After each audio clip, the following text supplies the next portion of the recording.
অনেক fire safety officer আছে যারা মনে করে ব্যাটারি ক্যালকুলেশন এবং ভোল্টেজ ড্রপ ক্যালকুলেশন খুবই কঠিন একটি বিষয়।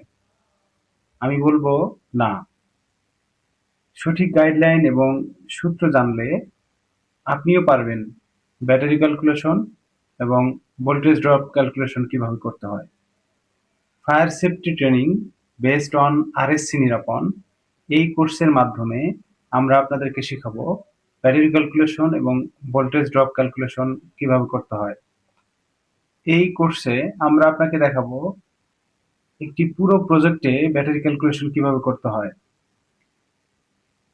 ফায়ার অ্যালার্ম কন্ট্রোল প্যানেল এবং স্মোক ডিটেক্টর, হিট ডিটেক্টর, এরকম যতগুলো ডিভাইস আছে এই প্রত্যেকটা ডিভাইসের জন্য কতটুকু ব্যাটারি আমাদের লাগবে সেটা আমরা দেখাবো। যেমন এখানে 4 লুপের একটা প্যানেল, লুপ 1 এ রয়েছে 33টি ডিভাইস এবং লুপ 2 তে রয়েছে 63, লুপ 3 তে রয়েছে 92 এবং লুপ 4 এ রয়েছে 90টি, অর্থাৎ 278টা ডিভাইস আমাদের এই পুরো প্রজেক্টে রয়েছে। এছাড়াও হিট ডিটেক্টর, মাল্টি ডিটেক্টর, বিভিন্ন ধরনের ডিটেক্টর এখানে কিন্তু রয়েছে। এই টোটাল ডিটেক্টরে কতটুকু ব্যাটারি আমাদেরকে নিতে হবে সেটা আমরা এই প্রজেক্টের মাধ্যমে দেখাবো। প্রথমে আমাদের যেটা দেখতে হবে যে আমাদের যে প্রত্যেকটা ডিভাইস রয়েছে এই প্রত্যেকটা ডিভাইসের কতটুকু স্ট্যান্ড বাই কারেন্ট লাগে। এরপর হচ্ছে যে এই ডিভাইসটা অ্যালার্ম মোডে গেলে কতটুকু কারেন্ট আমাদের প্রয়োজন এবং সবগুলো ডিভাইসের টোটাল ভোল্টেজ কত লাগবে সেটা আমাদেরকে বের করতে হবে। এরপরে আমাদের যে সূত্রগুলো রয়েছে সেই সূত্রগুলোর মাধ্যমে আমরা এই পুরো প্রজেক্টটা ব্যাটারি ক্যালকুলেশন করে আপনাদেরকে দেখাবো। এরপরে থাকবে voltage drop calculation. Voltage drop ক্যালকুলেশনের জন্য আমরা সূত্র দেখব, টোটাল রেজিস্ট্যান্স সমান সমান length into 2 divided 1000 into ohms per 1000 feet. এরপরে ভোল্টেজ লাস্ট ডিভাইসের জন্য আমরা যে সূত্রটা ব্যবহার করব, supply voltage minus alarm current into total resistance. এই সূত্রগুলো প্রয়োগ করে আমরা যে ন্যাকের যে ভোল্টেজ ড্রপ হয় সেগুলো আমরা বের করব এবং শেষে আরেকটি সূত্র আমরা ব্যবহার করব, ভোল্টেজ ড্রপের পার্সেন্টেজ, ভোল্টেজ ড্রপ ভাগ ভোল্টেজ সাপ্লাই ইন্টু 1000, এর মাধ্যমে আমরা পার্সেন্টেজটা বের করব। সবার শেষে আমরা রেজাল্ট দেখব যে ন্যাক 1 এ কতটুকু ভোল্টেজ ড্রপ হয়েছে, ন্যাক 2 তে কতটুকু ড্রপ হয়েছে এবং ন্যাক 3 তে কতটুকু ভোল্টেজ ড্রপ হয়েছে। তো এই পুরো ব্যাটারি ক্যালকুলেশন এবং ভোল্টেজ ড্রপ ক্যালকুলেশন যদি শিখতে চান তাহলে fire safety training based on RSC Nirapon এই কোর্সে রেজিস্ট্রেশন করুন অথবা আমাদের সাথে সরাসরি যোগাযোগ করার জন্য হোয়াটসঅ্যাপ করুন। এখানে আমরা আরো বিভিন্ন ধরনের গাইডলাইন আপনাদের সাথে শেয়ার করব, যেমন হচ্ছে যে একটি ডিটেক্টর কিভাবে ইনস্টলেশন করতে হবে এবং একটি এরিয়ার ভিতরে, একটি রুম এরিয়ার ভিতরে কতগুলো ডিভাইস আমাদের লাগবে। যেমন আমরা এখানে দেখানোর চেষ্টা করেছি 75 ফিট বাই 72 ফিট একটি এরিয়া, অর্থাৎ 5400 স্কোয়ার ফিট জায়গার ভিতরে আমাদের কয়টা ডিটেক্টর ইনস্টলেশন করতে হবে এবং প্রথম ডিভাইসটা আমরা কিভাবে ইনস্টলেশন করব, একটা ডিটেক্টর থেকে আরেকটা ডিটেক্টরের দূরত্ব কত হবে, এই পুরো বিষয়টা আমরা রুলস রেগুলেশন আকারে দেখব।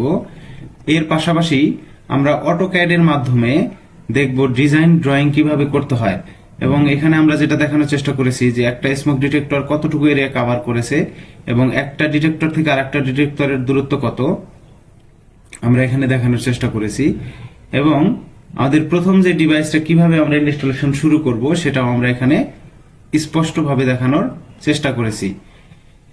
আমাদের fire safety training based on RSC Nirapon এই কোর্সটিতে আমরা স্প্রিংলার সিস্টেম হাইড্রোলিক ক্যালকুলেশন দেখার চেষ্টা করব। স্প্রিংলার সিস্টেম হাইড্রোলিক ক্যালকুলেশনের জন্য আমরা এই যে আমাদের রিমোট এরিয়ায় কত প্রেসার থাকবে এবং আমাদের রাইজারের শুরুতে আমরা কত প্রেসার দিব সেটা হাইড্রোলিক ক্যালকুলেশন করে আমরা বের করব। অর্থাৎ আমরা রাইজারের শুরুতে কত প্রেসার দেব এবং শেষে গিয়ে কত প্রেসার আমরা আউটপুট পাবো, সেটা আমরা এই পুরো সিস্টেমটা হাইড্রোলিক ক্যালকুলেশন করে দেখাবো। এবং এই যে পাইপলাইন গুলো রয়েছে এইগুলাতে কতটুকু প্রেসার লস হবে সেটা আমরা ক্যালকুলেশন করব। তো স্প্রিংলার সিস্টেম হাইড্রোলিক ক্যালকুলেশনের জন্য আমরা একটি সূত্র ফলো করব, সেটি হচ্ছে Hazen Williams friction loss formula delta P. এই সূত্রটা আমরা ব্যবহার করে স্প্রিংলার সিস্টেম হাইড্রোলিক ক্যালকুলেশন করব। তো এইখানে আমরা একটা রুম সিলেক্ট করব, যেটি হচ্ছে 100 ফিট বাই 60 ফিট, অর্থাৎ 6000 স্কোয়ার ফিটের। তো এই রুমটা হচ্ছে আমাদের একটি অফিস এরিয়া, যা হচ্ছে হ্যাজার্ড টাইপের মধ্যে থাকবে, লাইট হ্যাজার্ডে আমরা লাইট হ্যাজার্ড ধরে নিব।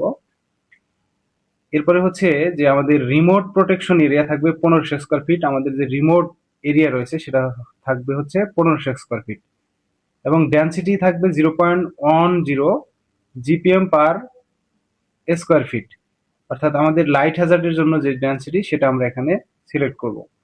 এরপরে স্প্রিংলার কাভারেজ এরিয়া আমরা যেহেতু লাইট হ্যাজার্ড সেই ক্ষেত্রে আমাদের 225 স্কোয়ার ফিট ধরবো, এবং ম্যাক্সিমাম যে স্পেসিং সেটা হচ্ছে 15 ফিট, অর্থাৎ একটি স্প্রিংলার থেকে আরেকটি স্প্রিংলারের যে দূরত্ব থাকবে সেটি হচ্ছে 15 ফিট।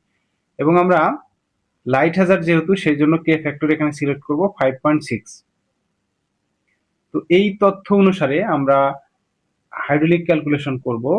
এখানে হ্যাজেন উইলিয়ামস ফ্রিকশন লসের যে ফর্মুলাটা ইউজ করা হয়েছে সেটা যদি আমরা একটু বিস্তারিত ব্যাখ্যা করি, যে এখানে যে মানগুলো বসানো হয়েছে, যে এইটা হচ্ছে ডেল্টা পি, এবং কিউ দ্বারা যেটা প্রকাশ করা হয়েছে সেটা হচ্ছে ফ্লো রেট, এবং সি দ্বারা যেটা প্রকাশ করা হয়েছে সেটা হচ্ছে ফ্রিকশন কোএফিসিয়েন্ট অর্থাৎ পাইপ ভ্যালু যেটা, এবং ডি দ্বারা যেটা প্রকাশ করা হয়েছে সেটি হচ্ছে ইন্টারনাল ডায়ামিটার, এন্ড লাস্ট স্টেজে যেটা এল সেটি আমরা দেখতে পাচ্ছি যে এখানে লেন্থ প্রকাশ করা হয়েছে এল দ্বারা। তো এই পুরা সিস্টেমটা আমরা আপনাদেরকে হাইড্রোলিক ক্যালকুলেশন করে দেখাবো, যে আমাদের রিমোট এরিয়ার মানে শেষ যে স্প্রিংলারটা রয়েছে সেখানে আমাদের কত প্রেসার আছে, এবং এখানে প্রেসার লস কত, আর আমরা কত প্রেসার আমাদেরকে এখানে সাপ্লাই দিতে হবে, এই বিষয়টা আমরা আপনাদেরকে হাইড্রোলিক ক্যালকুলেশন করে দেখাবো।